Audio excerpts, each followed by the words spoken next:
If you're fairly new to Minecraft speedrunning, meaning you haven't beaten the game in under 40 minutes yet, this video is perfect for you. Today we're going to cover 7 skills that will help you to get into the nether faster, find structures quicker, beat the dragon, and finally understand what speedrunners are actually doing. These are skills that can take you closer to your first sub 30, sub 20, or even sub 15 minute run. I think I broke my chair.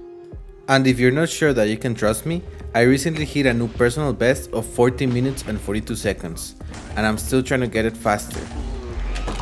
Is that a sub 15? Is that a sub 15? Is that a sub 15? Is that a sub 15? It is, right? That's a sub 15. Let's go! I added timestamps in the description below so you can skip to the skill you need the most or come back later when you want to practice it. A Minecraft speedrun looks chaotic, but it's actually pretty simple and it's just split into 5 main parts: Overworld, Bastion, Fortress, Stronghold, and then the end fight. And in each part there's at least one skill that separates a normal player from someone who actually knows what they're doing. I'm not a pro, but that's exactly why I made this video. Think of this as a guide of what you need to do to get better, not a step-by-step tutorial. And stay until the end, because after the main route, I'll show you some smaller skills that may not look impressive until you realize they can help you get a new PB. Most runs start with either a village, a desert temple, a shipwreck, a buried treasure, or a ruined portal. Your first goal is usually the same: get 7 iron. That gives you just enough to craft 1 iron pickaxe, 1 bucket, and 1 flint and steel. A ruined portal is an exception though, because here you can get obsidian and flint and steel to get into the nether much quicker. Also, I'll link this practice map in the description where you can train every skill that I'm gonna show you in this video. Later on, I'll show you how to use it, but for now, let's get into skill number 1.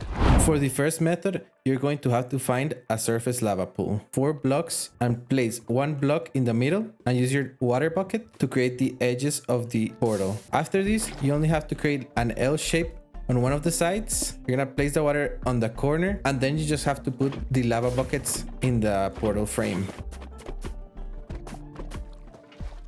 And just like that, you're going to have a functional nether portal.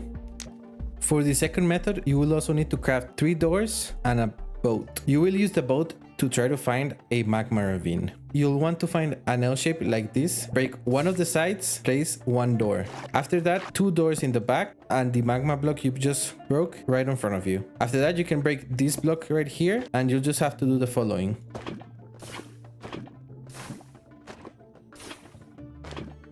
After building the frame, you'll just have to place a block here and let the water create the rest of the obsidian.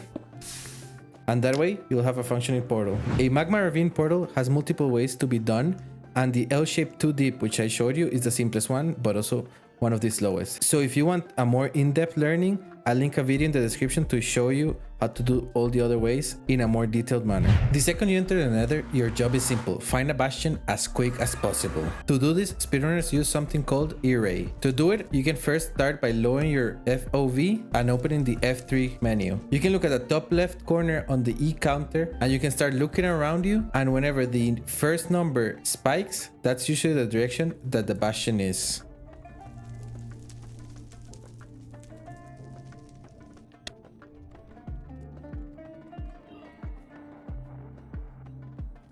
There are 4 main bastion types: breach, housing, stables, and treasure. And each one is basically its own mini level. Which takes us to skill number 3, Bastion Routing. Every bastion has gold blocks in different places, and speedrunners have mapped out the fastest routes to hit all of them. I won't deep dive every route here, but I'll link my favorite routes in the description. Also, you can check out my shorts in which I've been documenting how I route each type of bastion as I learn them. For the bastion, the goal is usually to get enough obsidian for travel portals, normally 20, at least 12 ender pearls for the ender eyes, and enough string to craft beds for the dragon fight. Skill number 4 is how to pyrate. Pyrate uses the debug pie chart to detect a mob spawner and helps you find the nether fortress. To use it, just press Shift plus F3 and you'll open the pie chart on the bottom right. After that, you'll have to go into tick, level, entities, and block entities. As you can see, there's a mob spawner section. So first we have to lower our render distance and go up until it appears in the chart. In this case, it was 7 chunks away. which means we have to go down 4 chunks, so to 3, and we can go up to 6, and with F3 plus G, open the chunk borders. After opening the chunk borders, you can cross over a chunk, find which direction the spawner is. So we check both of these directions and it's not those. And then finally, in this direction, you can see how the mob spawner appears. So if we follow this direction 7 chunks, we should be able to find a blaze spawner.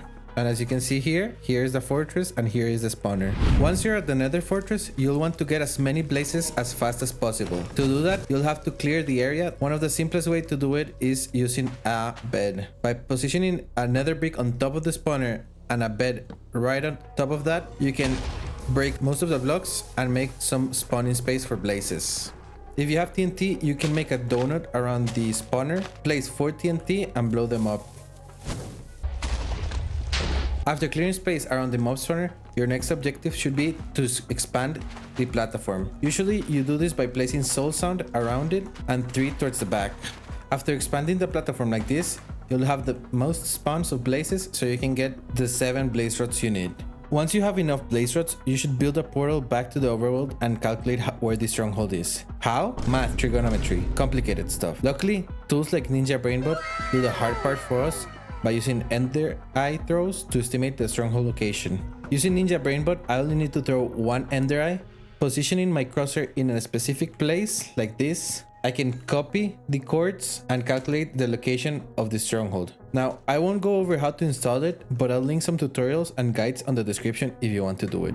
Now, after you get the coordinates, you go back to the nether to travel, because 1 block in the nether equals 8 blocks in the overworld. Now, before going into the portal, we're gonna explain skill number 6, how to do preemptive. First of all, you need to lower your render distance to 8 and your entity distance to 500 to game render, level, and entities. I'll be honest, this skill is the one I understand the least right now, but once you go into the stronghold, go down to 30 FOV or use a thin macro like I will do, and basically spam shift plus F3 to see the orange part of the pie chart. That's the block entities.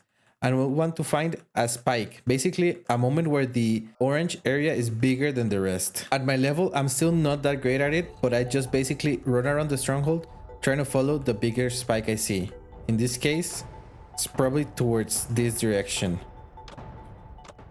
If you really want to learn how to do this skill, you'll probably want to look up another tutorial on how to do it with more details and more in-depth explanation. So I'll leave a link down below in the description. Now, you're going into the end.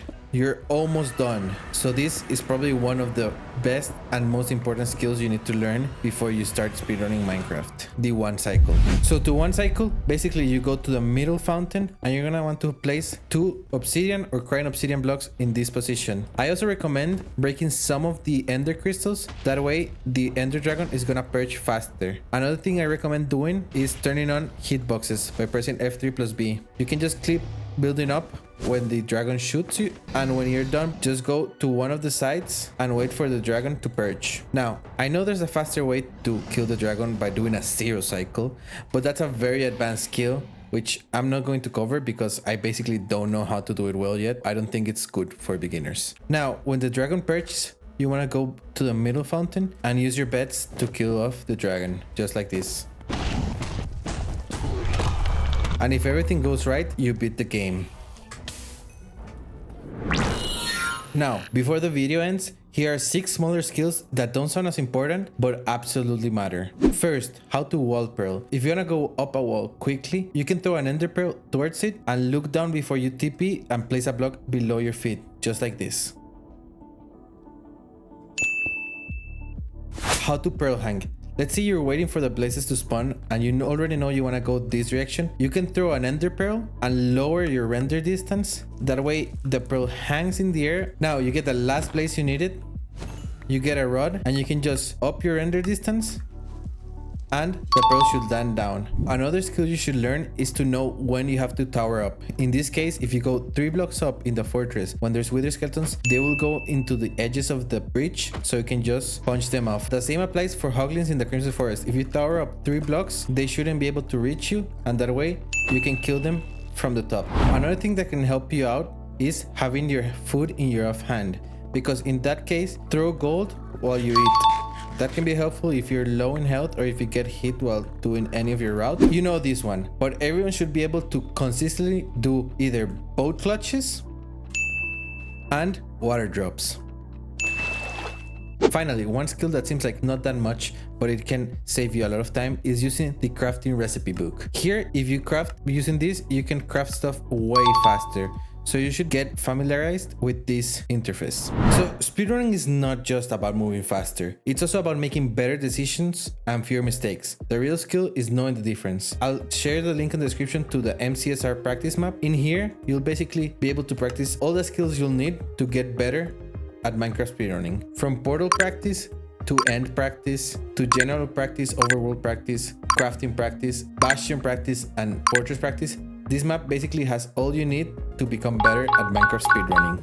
If you want to see whether these skills get me up to Emerald, subscribe and follow the journey. If you made it this far into the video, comment down below what's your personal best time finishing the game.